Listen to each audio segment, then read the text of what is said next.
The first tee shot today, Trent, would have been your worst nightmare ever.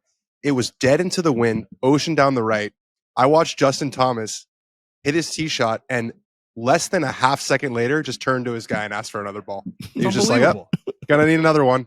He made a 7. Dude. You saw guys just be completely miserable on the golf course, and it was a one of a kind week. Fore-play, presented by Barstool Sports. It is the Open Championship 2024 instant knee-jerk reaction recap podcast. A lot going on. We had probably the most classic British Open first 3 days, especially that I could ever remember in terms of the weather. It was miserable. Dan's phone got fucked. We just had in the last 20 minutes, the President of the United States announced that he's not running for re-election, which was one of our big closest to the pins that we had from a couple weeks ago, where Dan was a week off from being the only guy to get 2 points in a yes or no, which is just unprecedented. I was just looking it up. I've said over the last 2 weeks on this show how obsessed I've been with this whole thing. Now the next month is going to be maybe the most interesting thing in political history in America of what the hell is going to happen. So we got that going on. Xander, of all people, was the guy that couldn't break through. He's got 2 majors this year. So we were talking Scottie. We were talking Bryson, who's going to be the player of the year. Xander Schauffele shows up. He wins 2 majors, including the British Open.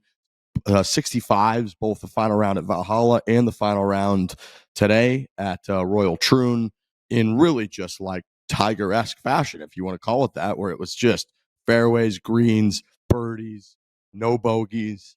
From the last 9 holes in, it was like, oh yeah, he's just gonna win for the last 2 hours.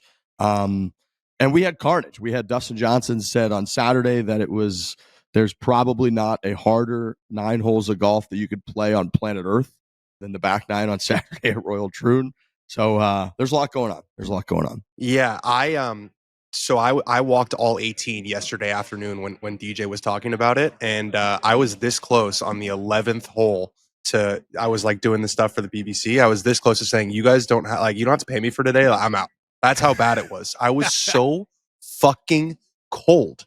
I mean, I didn't have the right clothes on, but my hands were in my pockets the entire time. For Xander Schauffele to shoot 69 in those conditions, it's always really impressive watching these guys. It's impressive watching them hit perfect shot after perfect shot at Valhalla. It's another level of awe that I'm in when it's just fucking miserable outside, and the amount of patience and discipline that it takes. Yeah, Xander, I saw a stat today. His longest par putt of the whole day was 2 feet 10 inches.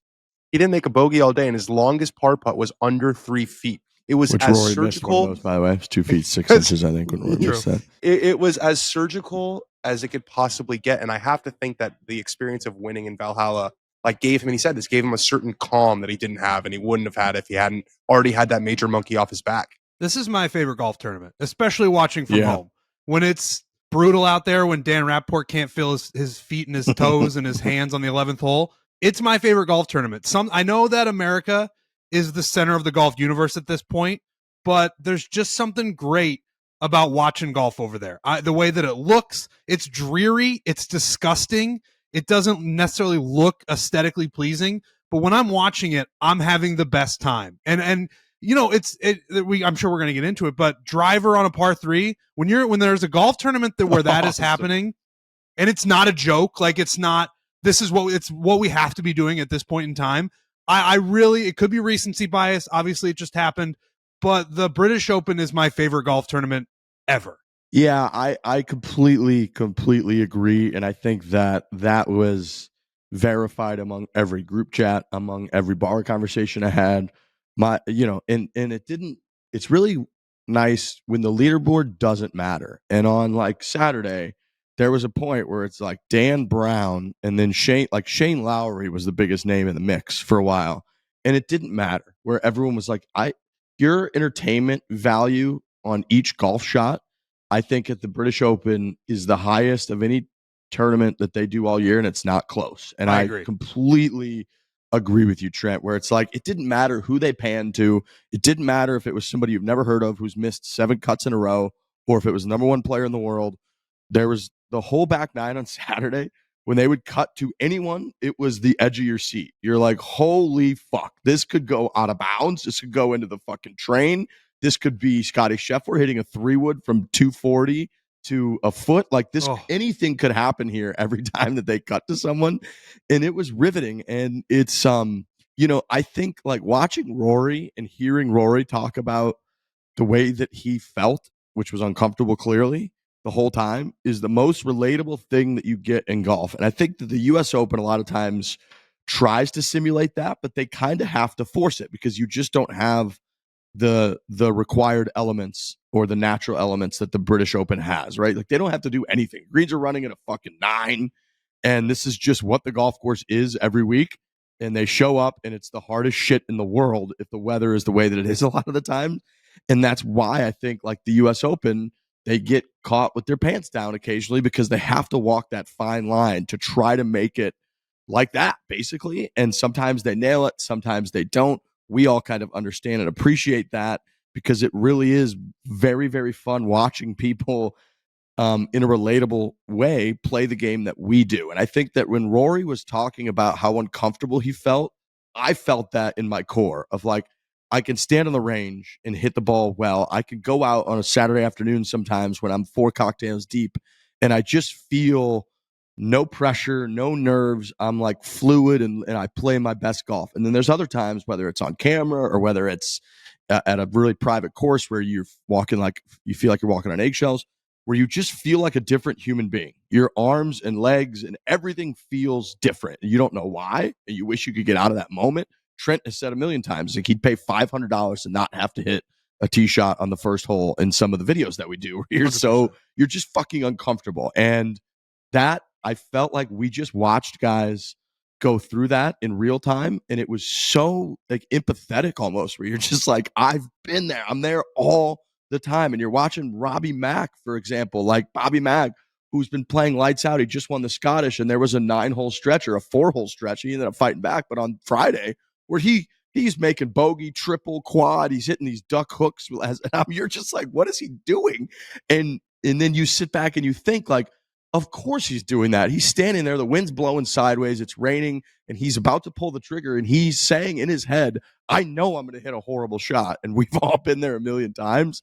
And it was just so fucking fun to watch that. It was really fun to watch that. The first tee shot today, Trent, would have been your worst nightmare ever. It was dead into the wind, ocean down the right. I watched Justin Thomas hit his tee shot, and less than a half second later, just turned to his guy and asked for another ball. He was just like, oh, gonna need another one. He made a 7. Dude. It's you're right, Riggs. It's a good point because as difficult as Pinehurst was and as good as it was 88 degrees and there was no wind. That's not in the USGA's control. Mother Nature is the ultimate hazard on the golf course, and you just don't get it. And the same thing was at Valhalla. There was no wind. It was just hot the whole time, and so they have to try to do stuff to the course. Yeah, it was. You saw guys just be completely miserable on the golf course, and it was a one of a kind week.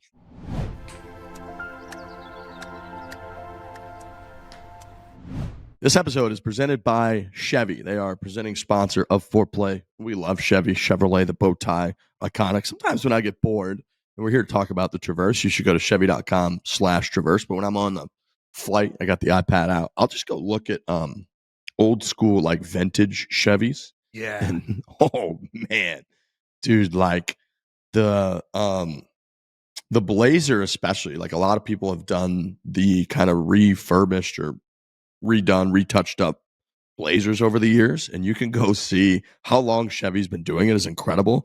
But that, two different things: the bow tie, or the little Chevy logo, plays for hundreds of years. It plays on anything. It looks incredible. And then the old school script, like some of these old school pickup trucks that they have too, that just say Chevrolet across the back bed, little hatch, is so iconic. It's incredible.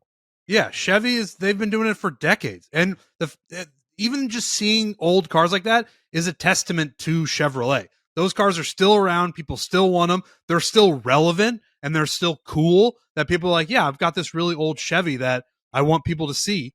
And then they're into the future, obviously, with the EVs and the Traverse. And it really is an incredible, incredible company. They're the best. It's America. You know, we talk a lot about America in this show, and it just is. It's about as American of a company as it gets. You can find all the power that you're after in the next generation Traverse. They got the all-new 2.5 liter turbocharged engine, 328 max horsepower. They've got all kinds of storage space. They got the standard best-in-class 17.7-inch diagonal color touchscreen, 3-row. It's the best, by the way, among all 3-row SUVs. AutoSense power liftgate. They've really elevated the tech game. So all that iconic history that we talked about, great company combined with the newest innovation and technology. So head on over to Chevy.com/Traverse to build your own and learn more. That's Chevy.com/Traverse. Chevrolet, together, let's drive.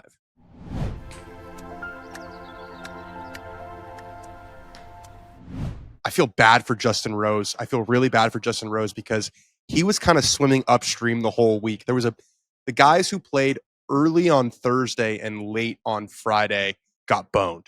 It got Friday morning was probably the easiest it was. This morning was also, or yesterday morning, guys shot 6 under, 5 under also, but Friday morning was way easier. Friday afternoon was brutal. He managed to shoot 68 in those conditions, which was just an incredible score. Getting up and he down just from couldn't. everywhere. Yeah, getting up and down from everywhere. And it was, he said something. Gave me a little chills. He had to qualify in this week, and it was at this tournament 26 years ago, 1998, when he first burst onto the scene as a 17-year-old. And he said this week, he goes, "Back then I was a 17-year-old with a dream. Today I'm a 43-year-old with a dream." And he wanted to win this so badly. One major, there's a lot of guys in one major. You get 2 majors, you win the US Open and the Open Championship as a Brit. That elevates you to a new level. And he played good enough today, man. He shot 67. He played alongside Xander, and he hung with him shot for shot. He just could not get the putts to drop. And I just felt for him. I felt for him really bad because when you're 28 or even 35 like Rory, and you have one of those near misses, you can tell yourself, all right, my game's good enough. I know I'm going to be there. I'm there every single week. When you're 43 and that happens, I think those near misses hit a little bit harder. Yeah, I feel that way for Billy Horschel too. I feel like the two of them both went into today feeling like there's a decent chance this is my last shot. Like they're both kind of older guys, and they both played fucking great. Like they really didn't make mistakes. It was still hard today. I'm looking at JT shot like 77 today, and it's like you're looking and it wasn't raining sideways, and so you're thinking like, oh, today's a scoring day. I love the wind graphic that they do where they point the arrow at you and tell you, a 15-mile-an-hour wind into your face is for most golfers unplayable. Like we're gonna hit it out of fucking bat, and it's I love too like how much the analysis really was able to break down like. And Phil was good about this. He talked about it quite a bit, but it's like when the wind is into your face, every single element of a misstruck ball with a little bit too much side spin gets magnified by a million. And if you hit one that's like that typically would be like a little cut that would maybe land in the right rough and go 260 for people like me, like that's going now like 205 and it's 50 yards right, versus when you hit it downwind, you hit that same shot, it maybe cuts a yard because the downwind takes all the spin off it and starts putting top spin basically on it, relatively speaking, and it goes fucking 290 down the right center of the fairway. And like that magnified by 15, 20, 25 mile an hour wind is enormous. And today I'm watching and it looked easy and you're like, oh yeah, it's not that. The graphic was 15, 17, 18 miles an hour wind the whole time. That is a very, very serious wind. And for Xander to go out there and like, it's interesting in that I don't feel like his name was a big part of the championship at all until the back nine on Sunday, and then the tournament was just over. It was very bizarre because you had all these other fantastic storylines. It was the Shane Lowry show for 2.5 rounds. It was like over. It's like this guy's born for these conditions. He's won the Open before at Port Rush. This is not that far from Ireland. People could get over here easily from the ferry. He's kind of a hometown guy in that way. Again, he's going to do it. And then he just got his dick kicked into the back nine, and he's like out of the tournament. And then it became a really classic British Open storyline. Like the Open has the highest average age winner of any major by far. It's like 35 years old or something. And so now you've got the Roses and the Horschels, and you're like, oh, okay, this is now what it's going to become.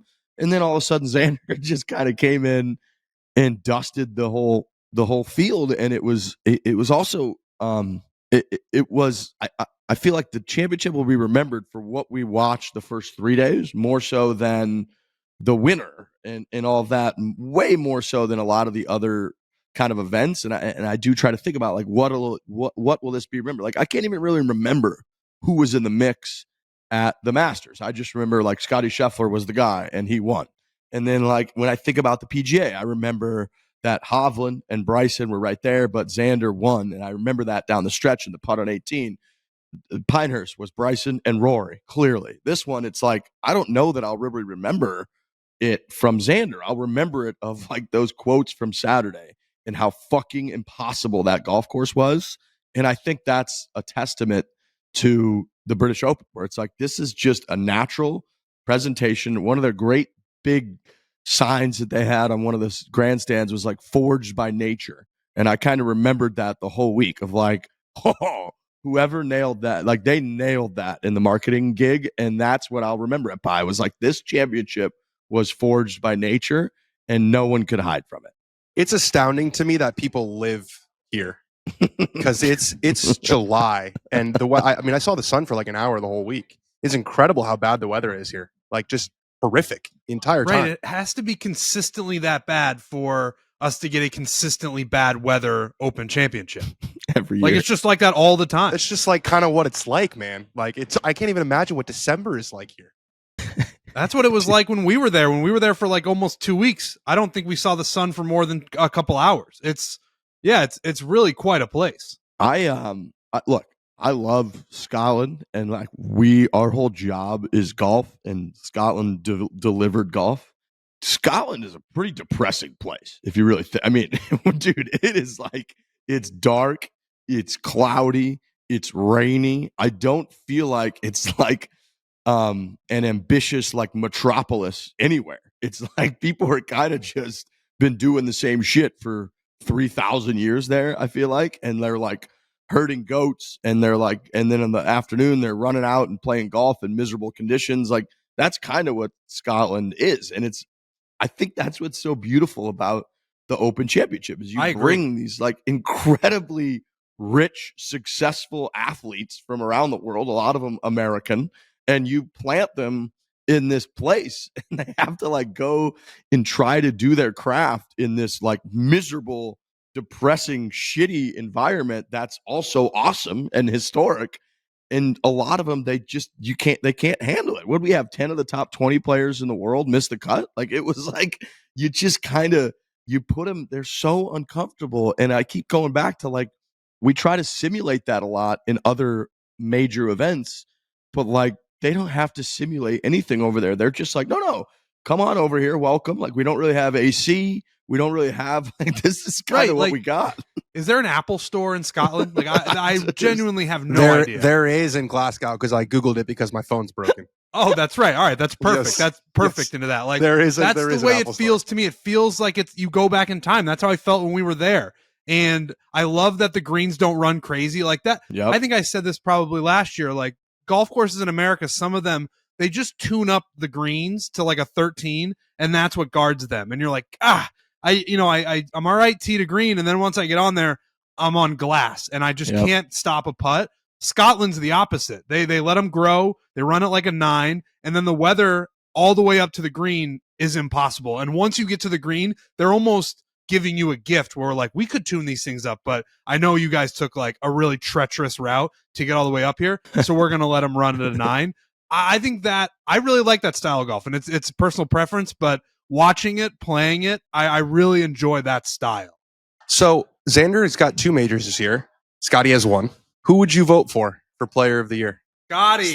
I would vote for Scottie too, but pretty much everyone who's won 2 majors in a year has won player of the year. If you win 2 majors in a year, it's like, that's kind of what golf is about, is winning those majors. It's an interesting question now.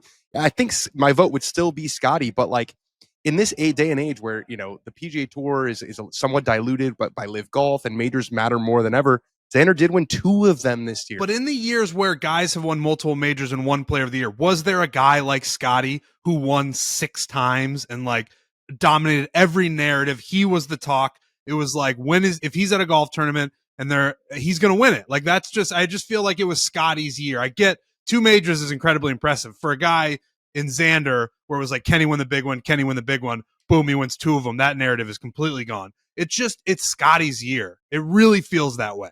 It does, but it does. And I think it is. And I think he'll win that vote because I think he's going to continue to win, right? Like he's a PGA Tour golf course assassin. And all they have merchant left is just system golfer. Yeah, the most like basic PGA Tour setups imaginable are all that's left. So he's going to win more. And it's inevitable, I think, because of how it's insane how dominant his PGA Tour year has been, plus the Masters. But man, it does not happen ever that people win multiple majors in a year. Like it just doesn't happen as often as anyone would think. It's Brooks Koepka, 6 years ago or something? And then Rory in like 2014, and then Padraig Harrington in like 2007 or something. Yeah. But like that's 3 Spieth. times in the last Spieth. 20 years. Spieth, okay, 4. So is that what it is? Like 4 times? Like it just doesn't really happen. And when it does, it's like it's a big fucking deal. Yet I agree with Trent. It's like Scottie's year is outrageous. And I honestly think on April 16th or whenever the Masters ended, Player of the Year was locked up. Like you know what I mean? Like he had already won the Players, a couple other tournaments, a Masters. It almost somebody would have had to win all 3. Like I don't, and somebody almost did. But like, I don't think you could take it away from Scottie. As fucked up as that sounds. The signature events won a bunch of those too. Like those are fucking hard events to win. Yeah, but like, how much do those matter? How much do those like? That's kind of what the question is. That's the question is like, how much do they matter? Does golf matter more than 4 times a year? Because if it only matters 4 times a year, then it was Xander's year. Yeah, it can't just be 4 times a year. I don't want to feels that way. It's bad for our business if it is, but I hope it's not. I know it definitely feels that way. I don't know. I don't know. How about Scottie getting arrested? Just like changed the whole. You know what I mean? Like he literally got arrested in one of the most outrageous mix-ups in sports history, and then went on to like not play well in the rest of the majors, relatively speaking, and it just like derailed him. And he said this week, I think it was in his presser, where he was like, I don't even like to talk. It was a very traumatizing experience. I don't even like it to like be brought up, which I think is understandable. But like, if that doesn't happen, I know we said it in real time. If that doesn't happen, I don't know. I think Scottie probably has better year in the majors than he had, right? Like definitely that week. I mean, he played one bad round that week, and it was Saturday when Ted Scott wasn't there. He played well the day he got arrested, which is 66. He shot like a 67 or 65. And then maybe there was a bit of a come down like on Saturday, but yeah, I don't think it's that crazy to say he probably wins at Valhalla if he doesn't get arrested. Like, I know we said that at the time, but I do think there's some real truth to that. We'll never know, but I think that's true. Yeah. Wow. Yeah, it's a wild year. I still think it's Scottie's year. I think we're kind of all in agreement on that, which is amazing.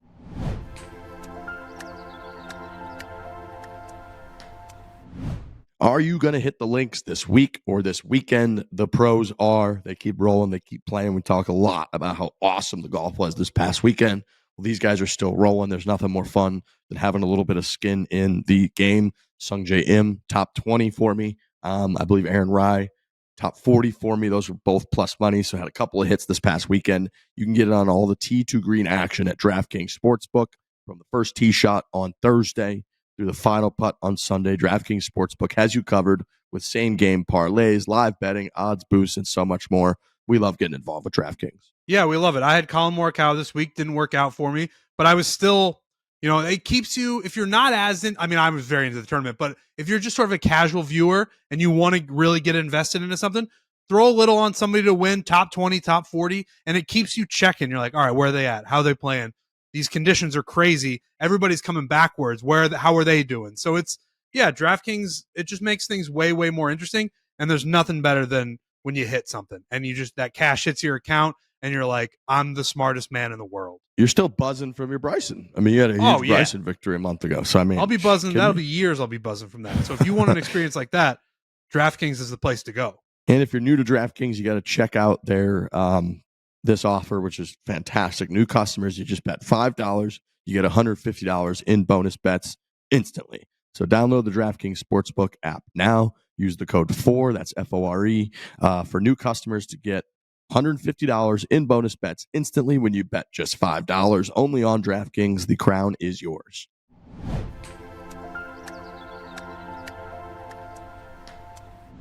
Xander, he's one of those guys where he's one of like 5 guys, I feel like, that I've felt like this about at times.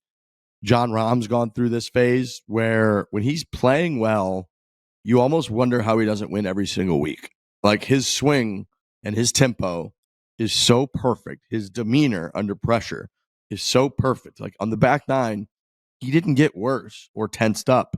He got like better and he almost looked more fluid and more comfortable and better rhythm as the event kind of came to a conclusion. And you start to think like, how does this guy not win every week? And then they start dropping the stats, right? And he's like second in everything throughout the entire year. He's like strokes gained and ball striking and all kinds of stuff. He's just second the entire year, which is amazing. I mean, I know it's like you're not first, but there's a guy, Scottie, who's having an insane year. But Xander's sort of been phenomenal all year. And I think it was the beginning of last year where we started, like Rahm won 4 times, he won the Masters. And you're thinking in real time, like, how is anyone going to be better than this guy? And then a year later, it's Scottie. And there was a stretch where it was like, we were talking on this show, shout out to DK partner DraftKings, where I was like going to bet 40-1 that Scottie was going to win the Grand Slam. And you're like, it's obvious he's going to win the Grand Slam. He's unbeatable. Right. And now you're like, well, how could anybody beat Xander Schauffele? So I think there's a handful of guys that kind of go through that. And I think that he's one of them. And there's not that many in the world. There's guys that pop up and win events. Like it wasn't like when Brian Harman won the Open last year that we were like, this guy's unbeatable. We understand he's a great player. He can play well. He won by 6 last year. This is a guy, I think, who's a top 4 or 5 guy where it's like he really can go on one of these runs. Like Brooks Koepka's gone on with the majors, like Jon Rahm's gone on, like Scottie's gone on, like Rory's gone on. He's just one of those maybe 5 guys or whatever it is where he really does feel like he's on another level. And watching him under pressure, I thought was just insanely impressive. That's kind of why I was almost pulling for a Rose or a Horschel or a Tristan Lawrence. I guess it's Tristan. I don't know what that H is doing in there. Oh, really? Yeah, it's Tristan. I was saying Thurston all week. yeah, it's a strange spelling, but I was rooting for kind of a random one because the winners of the majors this year was just Scottie, Bryson, and Xander, and those are such a sweep in their prime. USA sweep 7 in a row for the USA. Actually, after Jon Rahm won the Masters last year, it's been all US ever since. But I think it was actually like the no laying up guys that tweeted like 7 in a row, but we can't win the fucking Ryder Cup, which I got a good chuckle out of that. It's like, how do we? True. Fuck me. Like we've got the guys and we can't. But yeah, 7 in a row is a 7 in a row, and I just wanted someone who doesn't have a chance to win a major every other major to get it done. You know what I mean? You wanted Russell Henley to have his hand. No, I didn't want Russell Henley, but I wanted Shane or Tristan Lawrence or Billy. I mean, Shane was so emotional this week. It was insane. Yeah. Like, he loves this tournament. Like he's a guy who takes real pride. He's on TV right now. He's a guy who's like, it's our trophy. He's obviously a big Ryder Cup guy and he gets big involved in that. But you can tell he's like, we got to keep this trophy over here, and it hasn't been happening, but like he wants to keep it that side of the world. He was also just like, he was bitching yesterday about the setup. He thought that they should have moved the tees up because he like barely could get to the fairway. And then yesterday he hit a shot, like a very errant shot that actually got a lucky break. It hit somebody and didn't go in the gorse. And they asked somebody, goes, "It shouldn't be standing in the fucking fairway." And then today he was just like fist pumping like crazy and going wild the whole time. Like he is so, I appreciate how much he feels things, like he's not afraid to, and Billy's the same way. Billy was like yesterday was saying, and I was kind of surprised, I've been visualizing myself winning the Claret Jug every day this week. And Shane saying, I get up for these weeks. I get goosebumps flying to major championships. It's what you play for. And I just felt like it's not that Xander doesn't deserve it. Obviously he deserves it. You just know that he's going to have many, many, many more chances to win. And I'm looking at the 1, 2, 3, 4, the 5 names below him on the leaderboard are Justin Rose, Billy Horschel, Tristan Lawrence, Russell Henley, and Shane Lowry. And those guys, odds are the 5 of them combined for 0 more majors in their lives. Right. Yeah. And I think it's a testament to the championship and the ancient nature of it and the history, right? It's like they don't have to force anything. It's just there. And I think it's really cool how much it matters to the Europeans, especially, right? Like, this is their Masters. This is like, they all kind of talk about it. Paul McGinley on the live from talks about it a lot, of like, this is our thing, man. Like, this is what we're into. It's the Open Championship. It's the home of golf. Scotland. It's in the UK. It's raw, forged by nature, the whole thing. And I think that seeps out in everyone. And I think that when it does transcend to Americans, to Billy Horschel and him going on and on about how much it meant, it makes it so fun to watch. And we watch a lot of golf that is fabricated, right? They try to like fabricate this meaning with the FedEx Cup and all the shit and the money, and how relentlessly have we talked about LIV and the PIF and Yasser. And here they are, I think Harmon said at the beginning of like, if there was a $0 prize pool, I would be here. Like, everybody would be here trying to win this championship. And I don't think that's a bullshit thing that they just say. I think it comes out very clearly in the players. I think you could see how devastated guys were when they realized that they couldn't handle it, right? Like, there was watching guys get their fucking dicks kicked in on the front nine on like Thursday or Friday, on the back nine on Saturday. You could see in these guys' body language how much it meant to them and how devastating it was that they just weren't doing it, right? Like, on the 8th hole, the postage stamp, like, when guys would just, you could see them when they would hit a shot that was going in that right bunker or in that coffin bunker on the left. You could see their body language of like, God damn it, I just didn't do it. Like, fuck, I wanted to do it so badly and I couldn't do it. And I think that's awesome. I think that's what you want in sport. That's like when we watched Rory walk off of Pinehurst and knocked off the media. I think a lot of us were like, hell yeah, this matters so much to this unbelievably rich, successful guy that he can't even talk. He's so rattled. He's changing his phone number because he wants to win so badly. He hates people like Dan texting him about fucking what happened, even though you weren't part of that I media did pool not that did text him. But I like, do not have his phone number.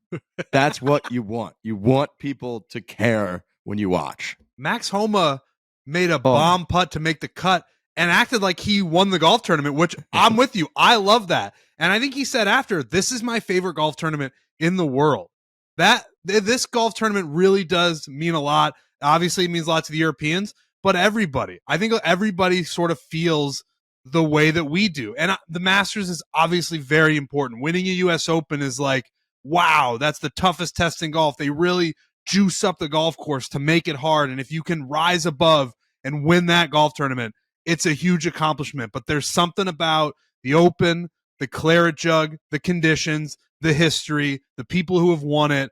There's just nothing quite like it. And I agree with you. It really shows through the way the players react when they're playing well or when they get stuck in a pot bunker and they're just like, they're sitting on the lip like, I just can't get out of here, and I'm never going to win this golf tournament, but boy, do I want to. Yeah, and you could see it a lot with Rory. Like, Rory had an interesting week. It almost, I'm like, he quit. He quit. He was getting kind of roasted for that, for admitting that, like, after he made whatever it was, the triple on like the 4th hole, that he knew he was already planning his like vacation. Just still seems pretty dejected. I think ever since Pinehurst, I think that's obvious. Like, that's a conclusion that everybody kind of comes to. And he's just not made for those conditions. Like, he was.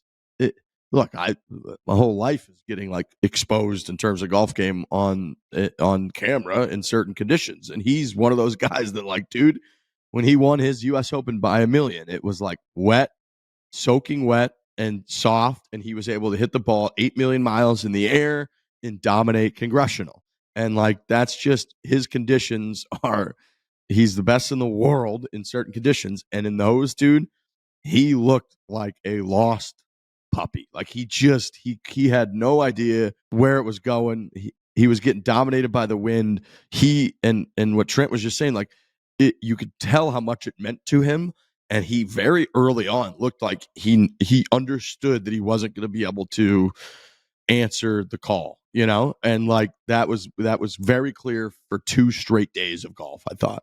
when he won his Open in 2014, it was like the calmest Open in the history of the world, and he was able to hit it like way up in the air. But I was so surprised that he said that, because on one hand, we want our athletes to be honest and stuff.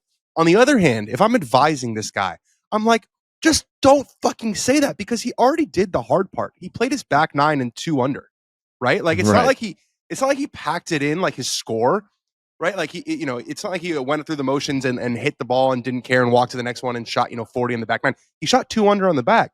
It'd be so easy to just go up there and be like, I understand that I wasn't going to win, but there's a kid out there who's been wanting to see me play my whole career, and I just wanted to put on a show. Like, you already did the hard part, which was the fucking golf. Why would you go up there and admit to not really caring, especially 10 minutes later? Bob McIntyre came through, and you were right. He started triple bogey, bogey, bogey, triple bogey. And he said, like, all I was thinking was, my caddy turned to me and said, there's a lot of people who came here to see you. Like, give it a proper dig in. Like, try. And the juxtaposition between the two. And I think you're right, Riggs. I think he was probably able to talk himself up after Pinehurst to some degree, saying, I still have Troon. Like, there's still a major to go. It's not a lost year. I was right there. I'm playing incredibly well. But I think now that it's that this has come and gone, and it's the major drought will reach its 11th year, which is bananas. I think it's probably a secondary like hit of, fuck, I really blew it that day. He puts too much pressure on himself. Yeah, he really does. And I think if he would just relax, and it's way easier said than done. But obviously the first tee at Portrush, like, he feels, I don't know. It's interesting watching Shane in relation to Rory. Like, Shane, I feel like, embraces all of it. And they grew up playing together, very similar upbringing. Like, Shane has a way of like just embracing all of it. And there's certainly pressure there, but like, Rory puts 10 anvils on his back every time he tees it up during an Open Championship. And I wish he could just sort of get more into it. And I get that his game isn't tailor-made for that type of condition, but like, I think it's a mindset thing. And it's a lot of things with Rory. We're on 11th year now, so you can pick it apart all you want. There's certainly a lot of evidence to go through, but like, it just feels like whenever he tees it up in an Open Championship, he's like, I have to win this golf tournament. And it doesn't have to be that way. Like, just get into it and see where the golf tournament takes you.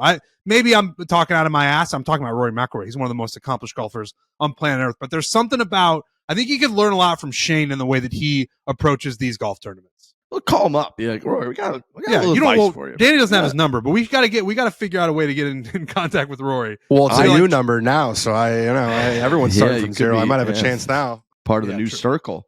I do think that this experience makes Pinehurst that much worse, because you really do realize that you don't get those chances as often as one might think. And they talked about it a lot on the live from coverage of Brandel basically saying, I know if you go through Rory's Wikipedia and you look at the major championship graph at the bottom spreadsheet, like, there's a lot of yellow where he finished top 10. He's like, but really, there's only a couple of those majors where like he could have and should have won the tournament.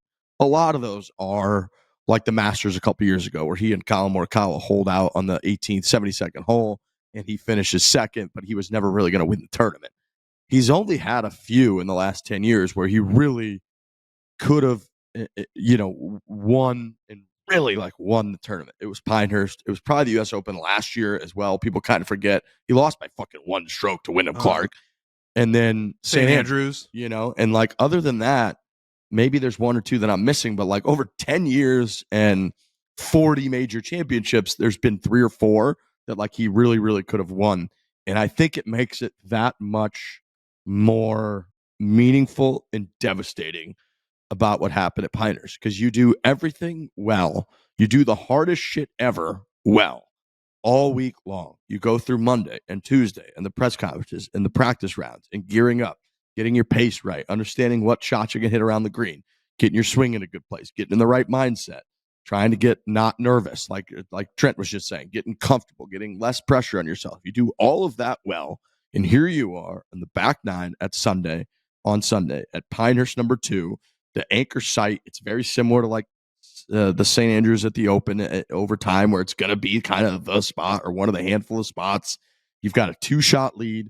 And the thing that you don't do is make a 2.5 foot dead straight putt. And it's like that is only as he's shooting 11 over on fucking at the British Open. You're thinking, holy fuck. It's not like, oh yeah, that one sucked, but like this happens every month for 4 months straight. It'll be fine. Like, no, it doesn't, dude. It's like unbelievable how much has to go right to get in that spot and to blow it the way that he did. I agree with you, Dan. I think it stings more and more the fact that he played like shit and how hard it is to get in that spot was more realized this week. Even like it made it worse this week, I think. Yeah, I feel bad for him because he misses the you texted me about this. He misses the cut and people hammer him. He finishes second and people hammer him. Yeah. So the only scenario in which he doesn't get hammered is if he wins a major championship. Like he finished solo second in back-to-back US Opens and everyone's like, what a loser you are. He really does occupy an interesting place in the golf fandom where people, you're right. Anything he does outside of winning and people are like, this guy's a joke.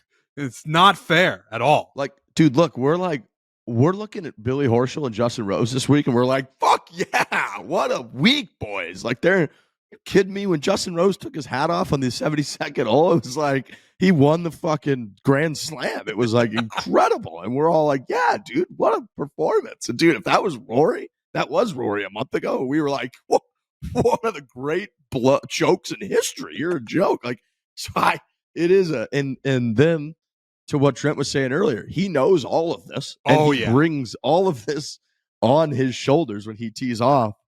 And, like we're out there trying to break 90, trying to break 80, trying to break whatever. And we feel a lot of pressure and nerves and you're going to get roasted and all this. What that fucking guy must feel and clearly feels, you can see it. That's why we love him. But that's also why he's a very sad figure to watch in majors. Like he really is where, and I think we all felt it in the back nine at Pinehurst where it was like you kind of were like, don't blow this. And then you're like, oh my God, he's blowing it. And then he blew it. And then like we all went through that together and he's going through it as well. And watching him this week, it was just like you're right. He had kind of built this facade of like, all right, I got another one.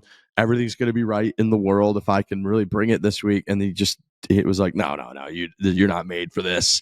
And it's really impressive. Like when you look at the greats of all time, the Tigers, and like it is amazing being able to win every event because this really is a completely different game. Like watching them out there trying to hit tee shots that just didn't go out of bounds over a fucking train track and somehow was in grass and not in a gorse bush is so incredibly different than standing on the tee at Valhalla and you're just trying to fly the ball 340 in the air and it's going to end up within 5 feet of where it lands. And that's just, it's a completely different game, completely.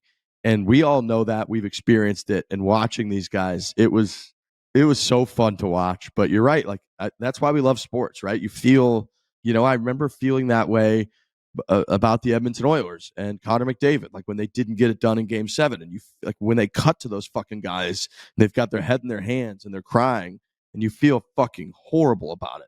And like that's why sports are awesome. And I thought that we got a lot of that this week. I think the fact that we have 8 months until there's another major, like every guy, their body language, the second that they realized they weren't going to win or have a chance of winning the tournament, you could see it on their face and their body language of like, fuck, it's over. 2024 is over.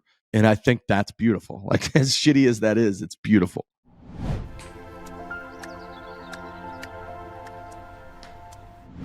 EasyGo golf carts are not just for golf. You can hit the neighborhood, you can hit the beach, you can hit a tailgate. With EasyGo, it's good to go even if you don't have to necessarily go anywhere. I've said before, I'll say it again.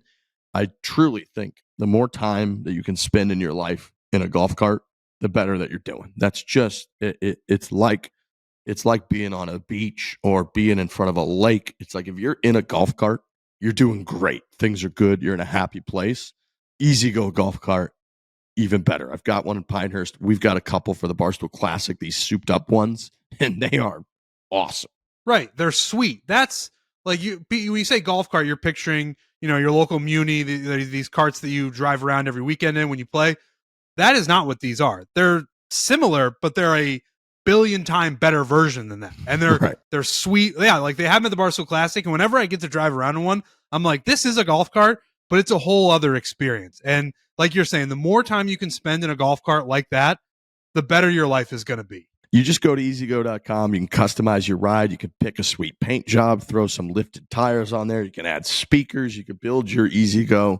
And it's honestly, it's half of the entire fun of having one is building it, just messing around on the website, seeing how you can customize it. It's hard to put the EasyGo difference into words, but it's very easy to feel it. Like Trent said, you jump in these things, you rip around, you go, oh my, this is it. This is just it. Feel why it's good to go with EasyGo golf carts. Build yours online and get $1,000 off.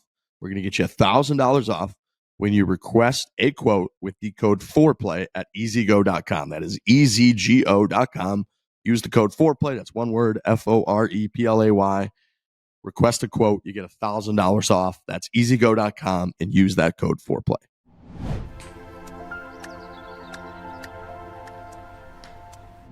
We going to talk about Tiger, or are we just going to? Is it just same old? There was a 3-hole. If it was a 3-hole tournament, Dan, Tiger Woods is major number 16. It's fucking over. When he buried that 30-footer down the hill and fist pumped on Thursday at like 1 a.m, that was as alive as I've felt as a Tiger Woods fan in a long time.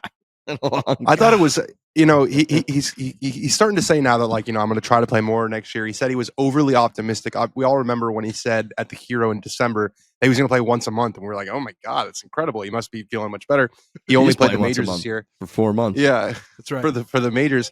And then he was talking this week, I just need to play more. And then Bob Herrig asked him after his round on Friday, so are you going to play before December? He goes, nope, I'm going to get back in the gym, get stronger. It's like, you look pretty jacked, dude. Like, you look pretty strong. He actually drives it pretty well. He gained shots in the field driving it. Same thing he did, I think, at either Pinehurst about how, like, he's driving it okay. It's just he's so fucking rusty. Like, he 3 putts and he like doesn't hit wedges close. And he's a very stubborn guy. And who am I to tell Tiger Woods? But it's just he clearly believes that he needs to keep getting stronger as opposed to. And maybe he can't do both. Maybe he can't get stronger and keep playing. I don't know what it takes for him workout wise to ramp up for a tournament, but I don't know. I liked what I saw physically at Pinehurst and Valhalla, and then this week I felt like was a setback, and now we're not going to see him play a real tournament probably until who knows when. We're just kind of running out of track in terms of excuses. Like Pinehurst this is a thinking man's golf course. He's going to go out there. It's not hilly. This is kind of where it's going to be. No good. You get over, over to Royal Troon. The artist is here now. All right. Nobody knows how to think their way around a golf course like Tiger Woods. He's going to have a chance. No good. I think it really does come down to he's got to play more. And I just don't know if he's physically capable of doing that, because the rust of the chipping and of the putting and like that comes with playing a lot, or it goes away when you play a lot. So when he's not playing a lot and he shows up to a golf course that's a major championship venue, it's probably going to eat his lunch if he doesn't have those little shots that are going to save him. So it's hard for him to play a lot because his body is not really allowing him to. So we're kind of fucked. So 2019 was a great year, and there's a lot of positive stuff that happened. Tiger Woods won the Masters. The St. Louis Blues won the Stanley Cup. We launched the Barstool Classic. We defeated Old Man Golf Media in Melbourne, Australia. It was a great year. Fantastic. I'm looking at Jeff Shackelford. He must have escaped. He's still here.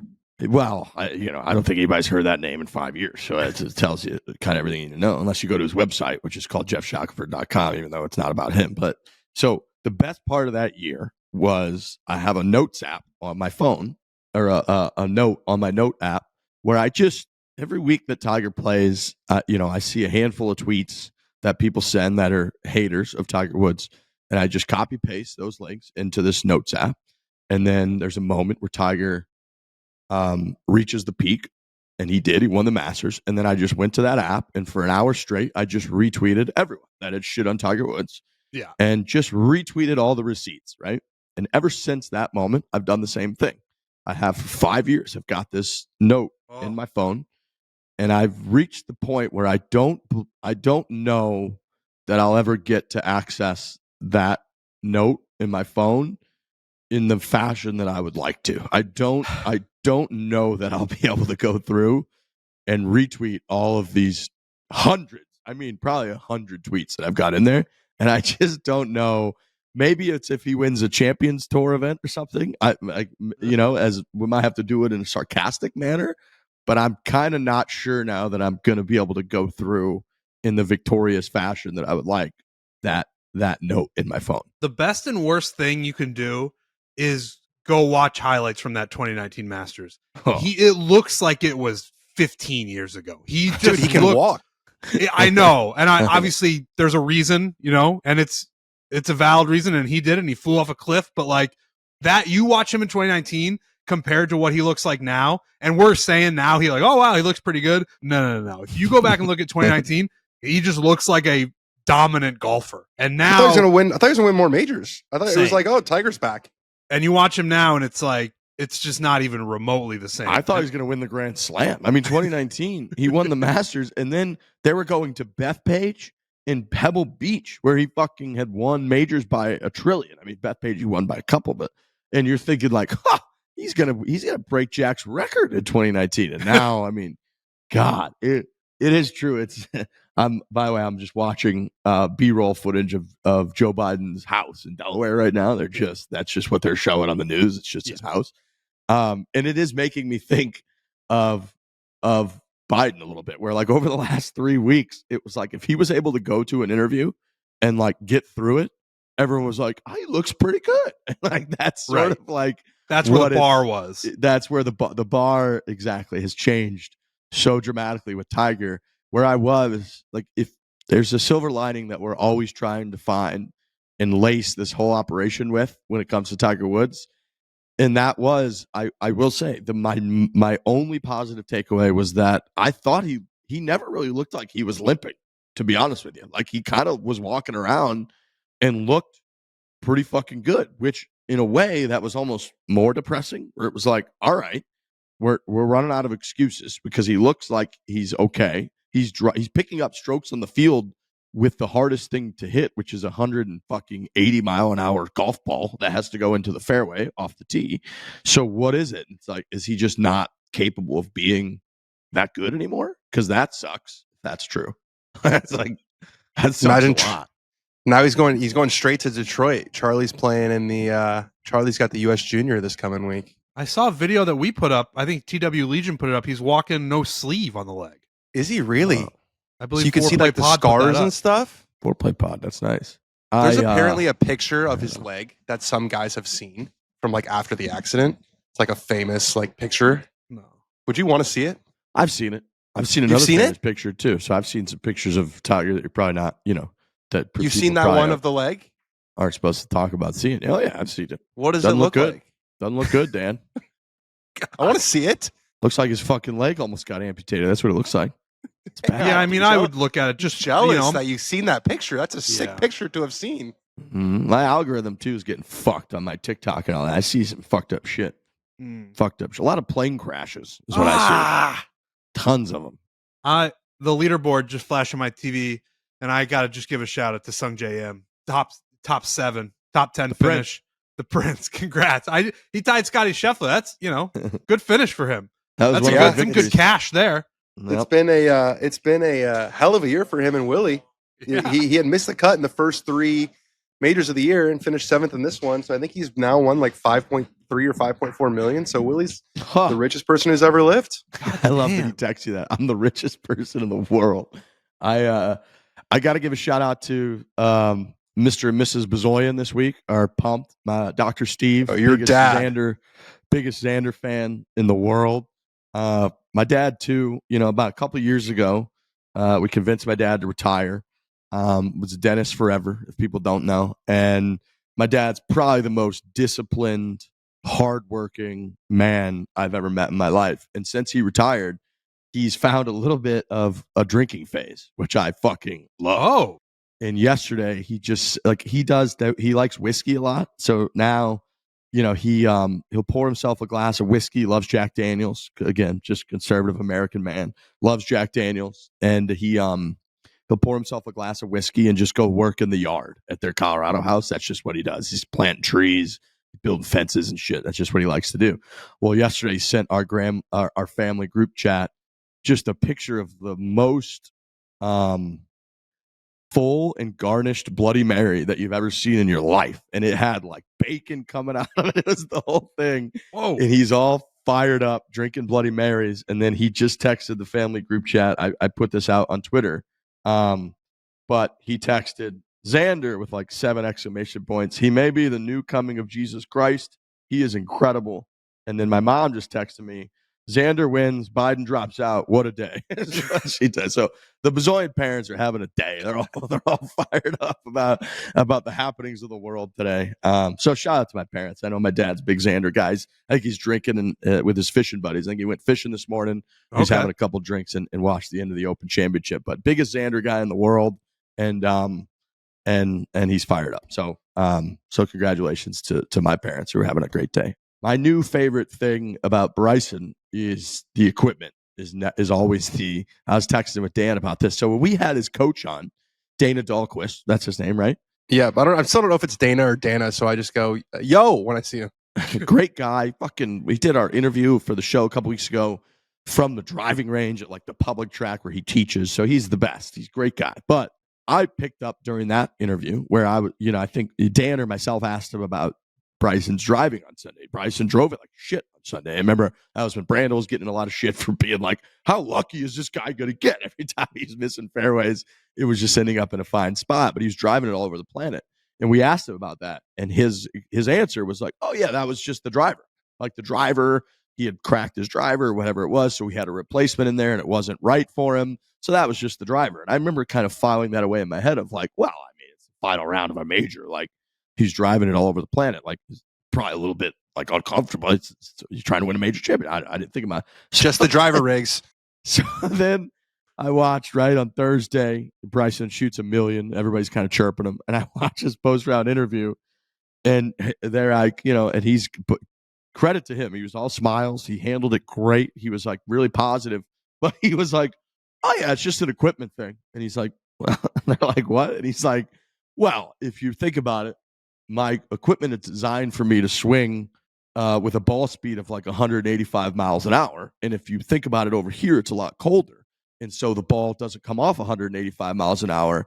It comes off less. And so if your equipment's designed for you to hit it and it's not, that's an adjustment that we didn't make. So it's just an equipment issue." And I was going back and looking at his shot. I mean, he was hitting it all over the planet. And he's hooking it, he's slicing it. And he's like Jack Nicklaus said that he'd never missed a putt, actually. Like they just didn't go in. And I think Bryson's mindset is that he's never made a bad golf swing. It's just equipment issues. And I'm obsessed with that. I've been digging through all the interviews, and he truly, I think, doesn't believe that he's ever made a bad move on the golf ball. It's just equipment issues. He hits it higher than anyone I've ever seen. He hits it so high with the driver. It's like, yeah. And he said that. He's like, I haven't figured out links golf. It's like, well, maybe not launching it 17 degrees in the air would probably be a good start. He's just got to get a different driver, Dan. If he does, obviously, he'll hit it a little lower. He has no club sponsor, right? He's making his own. Right. He announced that. Yeah, no, his driver is crank. That's the beauty of that situation. I mean, he still did it when he was with Cobra. He would bury them, and that was a big deal. But now when you're not beholden to a sponsor, you can just bust toss your equipment every week and be like, it's not me, it's this stuff. So he's kind of in the perfect position to do that. Oh, great. I love it. I think it's a great thing to lean on, and I get a real chuckle out of it. And I think you got to be a little bit delusional to be really, really good at golf. And I think that he's like right in that sweet spot of like, he's literally smiling through his it's just an equipment issue, and I'm like, I mean, he is a guy you can't, like, if you watch a Bryson DeChambeau press conference on mute, you have no idea what's being said. Like, he's always got the same face on, and you're like, he has to be talking about the happiest stuff in the world, but he could also be in a bad mood, but he just always is smiling. He's one of those guys. Which I love. I respect the hell out of it. So nothing but positives for me from Bryson. He's definitely not a links golf guy at this point in his career. I like that he like basically admitted that. And yeah, he could have won by $1 million or missed the cut by $1 million, and we got what we got. I got to shout out Justin Thomas. He's got one of the more interesting things going on scoring wise that I've ever seen. I mean, he started the Scottish Open last week. He was 8 under, I think, in the first round and leading by 1 million. And then, like, didn't finish in the top 10, I think, and was all over the map. This last week, this week during the Open, he had a 14-stroke difference on the front 9 between, I think, Friday and Saturday, where he went, his total scores for the week, 68, 78, 67, 77. So Justin Thomas is all over the map. He shot 45 on the front 9 on Friday he was leading the tournament when he finished on Thursday. He had the tough end of the draw. He was playing in brutal conditions, posted that 3 under 68 on Thursday, which was great golf. Goes out in 45 on Friday. The next day comes out and shoots 31 on the front 9. So he is just my spirit animal right now. He could shoot anything anytime he tees it up, which I love. I also think JT is one of the most, we were kind of talking about like pure shot entertainment value. The British Open is number 1. I think Justin Thomas is capable of being the number 1 entertainment value in terms of golf shots guy in the world. You remember like at the Players Championship when it was blowing sideways and everybody was hitting into the water on 17, and he was out there. He hit a 5. I think from the same yardage that same day. He hit like a 5-wood from 195, and then he hit a pitching wedge from 195 in the same round because into the wind, downwind, he's a shot maker. So I love watching him play, and I just got to shout him out because he's had some hilarious differences in scoring over the last He also deserves a shout out because we talk about a lot. Sorry, there's a bit of an overhead situation going on here. I don't know if what is going on in there? You're in the media center. I'm in the media center. Would you shut the fuck up? Okay, I'm trying to do a podcast. I'll get another report from my dad real quick. Justin Rose played great, like a champion. The way he finishes his round Saturday and final group today, shot 67. Wow. Thought last night he was going to win it. So just a little bit more insight. So what I was going to say was Justin Thomas also deserves credit because we talk about on this show how it's almost impossible to remove how you played from your opinion on a golf course, right? Like if you play good, it's an amazing course. What a great test. If you play bad, I don't understand why that course is so highly rated. So coming into this week, his record in the Open Championship was T53 miscut, T11, T40, T53 miscut. So no top 10s, bunch of miscuts. I asked him after that 68 on Thursday, I was like, so is there something about this course specifically that you like? He goes, I actually love every single links golf course that I've ever played. I find them so fun and so unique. I suck at playing them, but I really like it. I really enjoy them. And I was like, yeah, that's maturity. That's the maturity you get in your 30s. That's some rational thinking. I mean, Rain Dance National is the greatest golf course I've ever played. Like that's just Right. It is what it is. So Right. it's like perfect. for him to have that sort of view on links golf despite not playing well, that is nice. I like that a lot, actually. Yeah, it's hard to do. Very, very hard to do as guys that travel around and I would say whatever fucking course that was at Stream Song Red might be the worst golf course in the world, but I also shot like 105 there. So it's like the other one, the blue one, played pretty well. It's a great golf course. So I don't know how you remove yourself from that. I do find that incredibly impressive. Shout out to Daniel Brown this week. Kind of expected that guy to just disappear from like Friday afternoon on.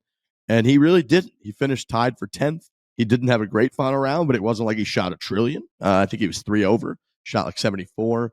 The clip yesterday of him ripping a dart, throwing out the dart, and then taking pictures with the fans on the side, and then walking down like the 18th fairway afterwards was fantastic. He had missed like 7 cuts in a row or something on the European tour, and then was like leading the British Open. Top 10. What a beauty that guy is. What is the smoking policy for golf courses in general? Like if you're at a PGA Tour event and you're a cigarette smoker in the field, can you burn heaters out there? Yeah. Oh yeah. Okay. Smoking and golf kind of have like a long history, I feel like. I'm with you. And I love it because Charlie Hull, anybody who smokes on a golf course and it gets on camera lights the fucking world on fire. But there has to be guys on the tour who are cigarette smokers, but I just feel like we don't see it on regular PGA Tour broadcasts. Well, like these guys are all very, especially the best players in the world, like the Xanders, they're so nutritioned out and they're so like worked out, and a lot of them use, like Lucy's, like, in the lip. Like who A is lot more than is known, because it's a lot easier. It's a lot easier to go to the bathroom and put in a loosie than it is to smoke a cigarette in secret. You know, who is the highest ranked cigarette smoker on tour currently? Hold on. Can you Google that? Probably not. Let me go to the official I mean, rankings. I know Kiradek is a big vape guy, but he's kind of disappeared. There's really not that. I mean, Angel Cabrera probably most famously. I actually remember it was a bit of a controversy when he beat Tiger at, was it Oakmont, and he was smoking cigarettes, like not just like, I think Dan Brown like sneaked a cigarette at one point. Like Angel Cabrera was chain smoking cigarettes, and I remember Johnny Miller got in trouble for being like, yeah. Those are really taking the nerves away. You know, those cigarettes are a huge advantage, and it's like, they're there's like supposed to not talk of children. Yeah, they're like, there's a lot of children watching. Like, let's not espouse the virtues of cigarette smoking. But I can't really think of one. Like nobody in the top 20, right? Scottie Schauffele, Rory McIlroy, Xander, Ludwig, Wyndham, Collin, Victor, Cantlay, Bryson, Rahm, Sawhiff, Tommy, Fleetwood, Brian Harmon, Hideki Matsuyama, Max Homa, Robbie Mack, I should say, Bobby Mack, Tom Kim, Tony Finau, Keegan Henley. None of those guys are cigarette smokers. Who do we think in there is the most likely closet cigarette smoker? Like, which one of these guys, when they get shit-faced on their week off? Okay. Yeah, I think yep. I agree blow with off a little steam. I agree with you. What about Rahm's like, you guys want to head out and fuck it. You got a pack of cigarettes on you and just fucking, yeah, I think he's most likely. I smoked a couple cigarettes this week. It was yeah, it's Europe. It doesn't count, you know. It's bigger in Europe, right? People rip darts way more in Europe. I feel way bigger over here. Yeah. Classy by Keegan Bradley to congratulate Xander after, give him a hug. He was like the first guy he saw. I thought that was nice. That's nice. That is nice. He's Captain Keegan already. He's captain. I mean, politicking. You got to do that. Yeah, you got to do that. I had John Rahm, by the way, tied for 7th. Little top 10 there from our boy. I think he started terrible, didn't he? He was like $1 million over early on. Yeah, he played really well. He made a run on Sunday, and he was up there for a little bit. Almost seemed like he might have a chance to post a number.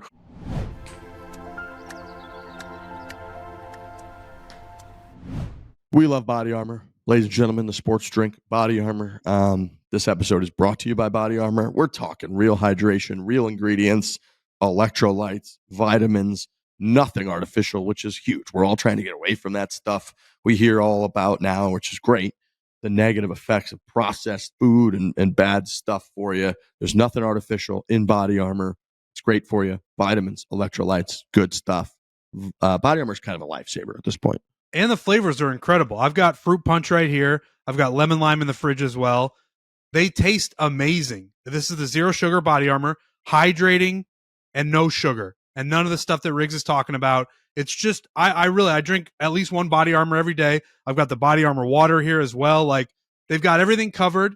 The flavors are great. The hydration is great. Body Armor is just, it's where it's at in terms of hydration. It's got all your hydration covered. Sports drink, light, zero sugar, Flash IV, and of course the sport water, which I drink a ton of.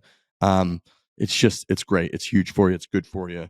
It's delicious. So all that stuff just adds up to an excellent product that you like to have. Head on over to the Body Armor store on Amazon. Use the code 15 Barstool BA. That is 15 Barstool BA. All one word for 15% off of your order today. That's what we're getting you. Getting you 15% off. You go to Body Armor store on Amazon. The code is 15 Barstool BA, and you get 15% off of your order today.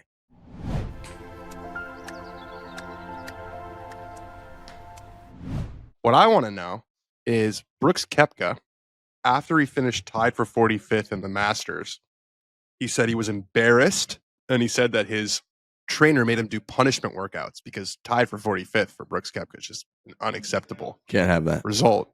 Do you think that he had to do punishment workouts for the next 3 majors also, or do we think that he, it was like a one-time thing? Punished a lot. He's got to be getting punished a ton. If you're getting punishment workouts after a T46, like that's a crazy precedent to set. What an interesting career Brooks Koepka's had. Like, it's unlike any other. He's just won a bunch of majors and really like nothing else. I mean, yeah, we talked about the 2 major club, and he's got 5. Right, that is insane. Right, holy shit. And I mean, it was only a year ago when he should have won the Masters. He blew it, and then he wins at Oak Hill. in phenomenal fashion with some insanely clutch shots down the stretch against Victor Hovland, who was playing great. Like it, and then he's been invisible ever since. I feel like, and it really does show you, like, if you're on LIV and you're not competing in the majors, I feel like you're just not on the radar at all. Like at all. Like a Cameron Smith. Nothing. Yeah. I feel like I haven't seen him really. I mean, they showed him a decent amount because he's won the Open, but once he was like kind of out of the mix, I haven't seen Cam Smith play golf in 2 years, and like DJ, like I haven't really watched DJ play much golf in 2 years, like at all. I mean, I guess that's kind of what you're going to get. It's kind of a bummer, like Patrick Reed. I haven't seen Patrick Reed hit a golf shot in 2 years. Yeah, it's really like it's kind of Bryson and Brooks and Hatton's been pretty like solid in the majors. So he's kind of been around. Like Joaquin Neiman, he's up there. He's kind of relevant. I saw him hit some shots, but like there's plenty of guys like Charles Schwartzel. I don't think I've seen him hit a golf shot in. The one that I say the most is Mark Leishman. He doesn't exist. No, and he was fucking sick. Yeah, he was great. Louis Oosthuizen, remember a couple of years ago, he was like the guy. He almost won Torrey Pines. He's like, should have won that when Rahm won. Like, he hit it in the bushes on 17 on the left. But he was like, remember that stretch? He's finishing second every week. And he was like the guy. That was like 2 or 3 years ago, I feel like. And now Louis Oosthuizen, shout out to Francesa, like, we haven't don't be afraid to put that clip in, Alex Bush. I know we've been on a little bit of a Francesa kick. Have you ever seen the clip where he tries to Dan? So I didn't know if you were just wrong because you've been saying Oosthuizen since I joined the podcast, and I was never going to be like, okay, does he have no idea how to pronounce his last name, or is this some sort of bit that predates me? It's a bit. Bush, I don't know if you can pull it up in real time because we haven't sent it. But if you can, there's a clip where somebody calls in to Francesa and asks him, his picks or whatever for the week. And he's talking about Louis Oosthuizen. And he says it multiple times. He says his name, and he's just not even fucking close. But he's a great example of a guy who, are you fucking kidding me? Like he was one of the best players in the world. And I honestly, if he had died and had a funeral a couple years ago, I don't think that would change how much I've seen him since. Like I haven't seen him anywhere. I really think DJ is the poster child of that because he was top of the world, like best golfer in the world, winning machine, money machine, and then I just never see him anymore. It's wild. Oh, here I know. Go. Oh, is this it? I want to see this. This is so good, dude. Oosthuizen's in at no, he's not in. He's still on the course. He goes. Louis Oosthuizen's now 7 under. He even paused. He goes. Oosthuizen's in. No, he's not in. He's still on the course. We've done it so much and said that name so much. I have to stop myself and remember what the real way to say it is. It's Oosthuizen is way funnier. So dude, yeah, man. Some guys have just disappeared, and it's fuck is what it is. Dan was 1 week off on his Biden prediction. I know we kind of led the show with it a little bit, but I've said it. I've been obsessed with this whole thing. I think it's fucking absolutely fascinating. It's pretty unprecedented what's happened. And if you're into politics at all, we're going to have one of the craziest next months, I think, in history. I mean, I got it on TV right now. But Dan, you had done it closest to the pin. You said, will Biden be the I would have been right. I would have been right if it wasn't for the assassination. I maintain that. It put it back by 1 week. Yeah. I think you're probably right. I think because he did it on Sunday. He probably would have done it last Sunday. But he couldn't because of the whole situation. So now we get Mrs. Unburdened as the unburdened. I'm the opposite on all this stuff from Riggs. I hide when all of this stuff is happening. You don't care? It's not that I don't care. Let me tell you, I liked the time like 10 years ago before all this craziness when I didn't have to care. Not caring was way more fun than being force-fed whichever side you like or don't like. Like the whole thing, I like the world where I didn't have to care about politics. Now it feels like everybody cares so much that it's fucking it's always right on the edge where you're like right on the edge of a fight happening or a screaming match going down. I liked it way more when I didn't know who the fuck anybody liked. That is what I liked. There's a couple great clips that are kind of personifying everything you're saying, Trent, of like McCain and Obama in 2008. And like when they went out for their first debate and embraced each other, it was like a genuine like handshake bro hug of like, all right, my guy, like we're both in this kind of together, even though we're against each other. And there's a great clip from that campaign too, where McCain's at like a rally and one of the fans there or voters it grabs a mic. It's an old lady, and she starts right into like Obama being like an illegal alien Muslim, and McCain stops her and is like, no. Look, like I appreciate you coming, but we are not going to have that rhetoric in this kind of campaign. Yeah, Mr. Obama is a great man, and we just happen to disagree on stuff. And seeing that stuff now is very, you're right, where it's like you kind of had the mindset at the time of like, all right, if one or two of these, if one or the other wins, they both seem like good dudes for the most part who are like trying to do the best for the country, fine. Where now, no matter what you believe, it is force fed to you that like whichever side, they both are like, if the other person wins, it is the end of the world. They're the worst human that's ever existed. We cannot let that happen. And that just gets drilled into you over and over and over and over and over again. And it does feel wildly different. I actually think you had a Freudian slip just now where you said fans. And that's what it is now. It used to not be that. It used to be voters and people just talking about politics like, oh, yeah, I like this guy, whatever. It's fandom now. But it's fandom on a real level. Like you can like the Yankees, you can like the Red Sox, you can like whoever. It is fandom. But then you're kind of done with it. But when the fandom is connected to real world things, it gets to a dangerous place. And it's overall, my mood is depressed about it. That's it. And I don't, either way, I'm just depressed. Whoever wins, whoever loses, I'm just like, because I know there's going to be fans on one side who are just fucking mad and angry. And it's weird. I don't like any of it. That's probably not the popular way to look at this current political climate, but I'm just like, I don't like any of it. I'm that way with a lot of like our Twitter world in general now. Like there was a time, Trent, where like our job was to tweet, like that felt like that was literally our job. And it's been several years since then. We've kind of, things have evolved more into like video form, TikTok, merch, Barstool Classic. Like it doesn't feel like, but there was a time where that was literally our job. And it felt like we had to tweet, we had to be relevant, we had to be the guys, whether it was golf or whether it was like politics or front page of Reddit stuff, still that we were my blogging job. or whatever it was. And like for certain people it is.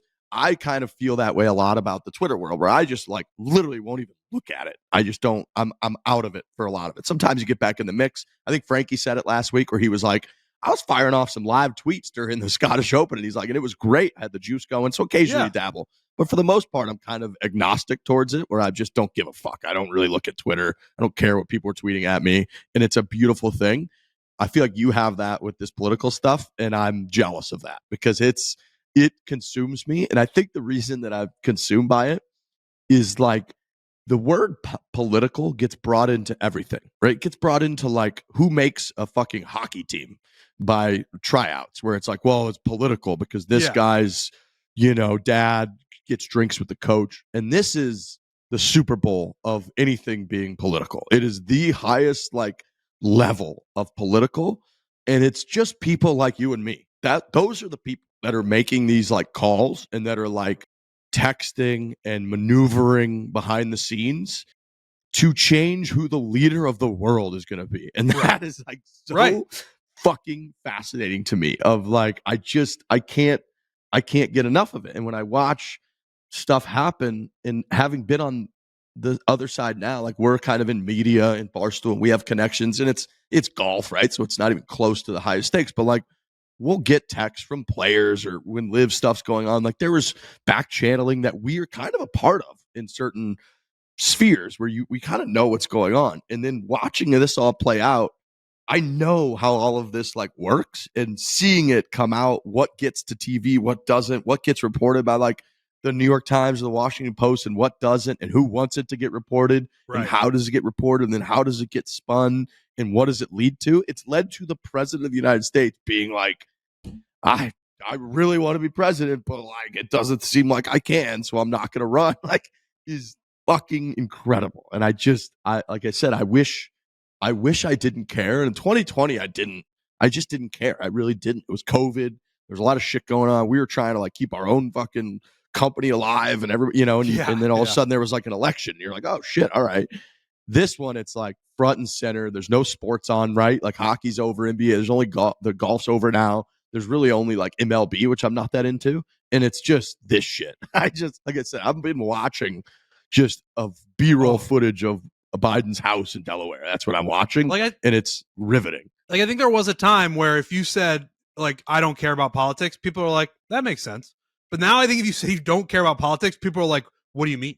Like, well, you can't. It's not a valid opinion to have. And I guess it probably isn't, but I'm maybe living in a bubble where I'm just like, if I look out my window and nothing's on fire like that, all right, things are okay near me.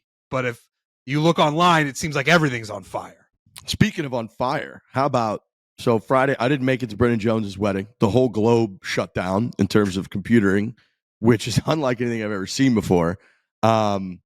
Because of like a patch. Have you guys looked into any of this shit that like, again, no, this security company released like an update like you get on your fucking Xbox when you're playing like PGA Tour 2K, and it just didn't work and like shut everything down. It was, so I was in the airport from 10 p.m. until 4 a.m. on Friday.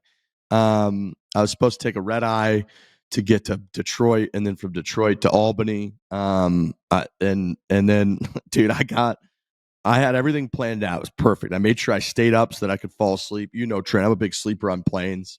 So I legit get on this plane, and I've got my fucking little pillow, and I'm asleep. Before we finish boarding, I'm asleep. And next thing I know, I wake up, and everyone's off the plane. Everyone's getting off of the plane. And I'm like, and I missed the announcement. So I have no idea what's going on. I just know it's time to get off of the plane. And I don't know if we're in Detroit. It doesn't feel like we went anywhere. So I look, and it's like midnight, and we're getting off of the plane. And I'm like, what the fuck? So I go to the gate agent, and I go, I'm sorry, I was asleep. What's going on? And she just points to her screen, and she goes, I don't know any more than you do. We have nothing. And there's just everywhere. It's a blue screen that says like updating with like dots on it in the whole airport. So it's like everywhere. It just says that everywhere. And so then from fucking midnight until 4 a.m, there's just every gate is packed. There was a global grounding of planes, or a U.S. grounding of planes from American, Delta, and United, every airline.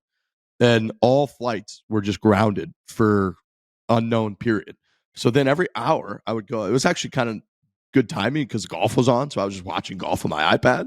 But you're just sitting in the airport. Every gate was full of people. So it's now 2 a.m, 3 a.m.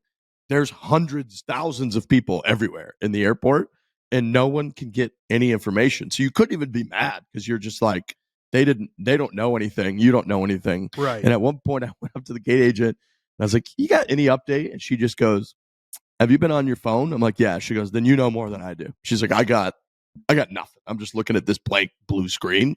And sure enough, every flight ended up getting canceled. And I looked so then my other options were fly to New York City and drive 3 hours, but we're 3 hours behind. And so I looked, the only options were flights that had a connection that would land at 10 p.m. in New York, and they were like $2,000. Oh. And you would have had to leave at 6 a.m., take a connection, land at 10 p.m. in New York, and then drive. So I would have got there like 1 a.m. So it was almost like at some point you're doing the clock and you're just like, at some point I got to call it. Like at some point I'm just not going to be able to, there's nowhere to go. And sure enough, I left at like 4 a.m, I think. And there was not a flight in sight. I mean, everyone was just asleep at the gates, thousands of people, and it was a fucking disaster. So then I was trying to get on the way home. I was checking like bank account. My bank app wouldn't work. Nothing would work. And it was just it was a disaster. Everything was a disaster. So now I've been trying to get a refund for my miles, and Delta's in a bad spot right now. They're just like, we can't handle this. So I missed the wedding. I'm very bummed. Yeah, I was gonna say, with all that said, you're 1 for 3 on fore-play weddings. 1 for 3. I've been made Frankie's, I missed Dan's, and I missed Jonesy's. I will say admittedly, I didn't try to go to Dan's. I really did try to go to You Trader actively Joe's wedding. tried not to come to mine. You were in the same city. Yeah. I very clearly was like, no, I'm not going to Dan's. This one I very, very much wanted to go to and tried my hardest, and the world shut down. So I just couldn't go. Well, the Brendan Jones wedding was beautiful. It was in Troy, New York. My first time up there. I need to catch this 9 o'clock shuttle. I have to go. Yeah. Otherwise, there's not one for another hour. Good. No, we're Goodbye, done. guys. Much love. Much love. Wedding. Safe travels. Goodbye, Dan. Safe Troy, travels. New York, an interesting little town. I have spent very little time in upstate New York, but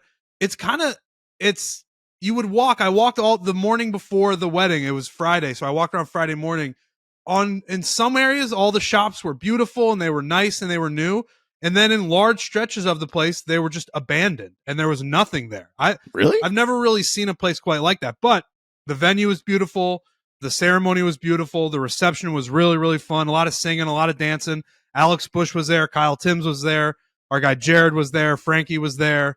We were kind of tearing up the dance floor. The last song of the night, right? Alex Bush was Taylor Swift. I really saw you in your element. They finished off with you would know the song, Alex. I don't remember what it was, but You Belong With Me. Oh, great Banger. song, a great finisher. But it was really nice to see Alex Bush is one of the biggest Swifties on the planet, which is great. But we've known that forever. He's gone to a million concerts. He buys every vinyl that comes out, which is awesome. But it was nice to see him enjoy a Taylor Swift song on the dance floor at a wedding. He was really into it. It was really fun. It was a great wedding, great food, great. They had so many desserts. There was one end of the ballroom area where it was that the whole wall was desserts. And I spent probably an hour over there. And it was really cool. There was a lot. They did something. Can we talk about the espresso martini bar? Espresso martini bar, which was insane. A huge hit with everyone. They also did something that I had never seen before. People are always like, do we want a live band or do we want a DJ? Brendan Jones did both. It was like this back and forth.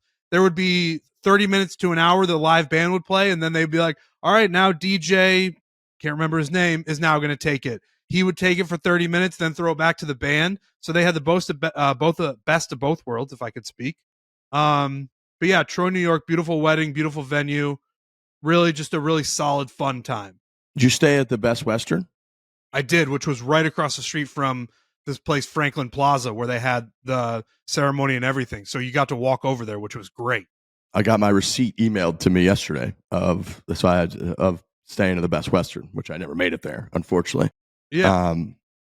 I saw the so was it I know on the itinerary is like the cocktail hour thing, which the first time I ever experienced like a New York wedding with like the cocktail hour is like a whole thing. Did they do that? You went to Frankie's, right? Right.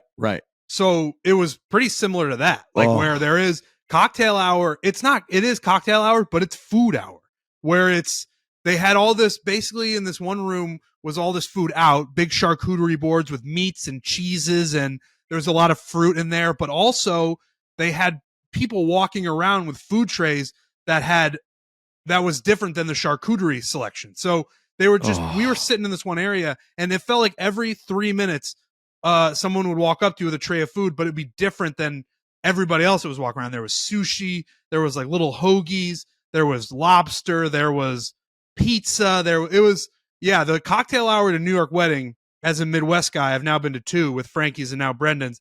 It's a whole different animal. The cocktail hour is the main event. The food was great during dinner, but the cocktail hour seems like the headline in terms of food. I was wondering because it was Troy, so it wasn't necessary. But I remember there were whispers leading up to Frankie's wedding of people being like, "Have you been to a tri-state area wedding before?" And we were like, "No." And they're like, "Oh, the whole wedding is the cocktail hour before. There's like an hour and a half and Frankie's at Bethpage was insane where they had like taco bar.